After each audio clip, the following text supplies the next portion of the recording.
My plan is to work at roads industry and become as successful as I can. I aspire to be one of the top female MIG and TIG welders on the east side. I want to go to the shipyard and make a lot of money. I want to become a TIG welder and just make money. I want to be a TIG welder. Make enough money to invest in what I want to invest into for the future. Continue on my company and possibly be an entrepreneur.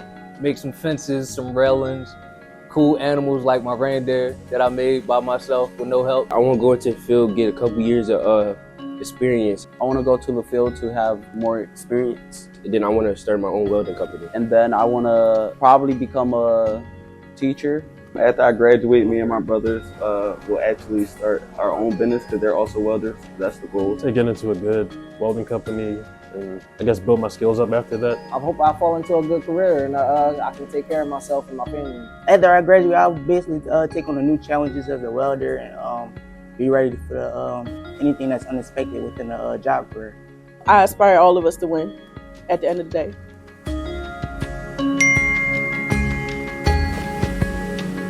Mm-hmm.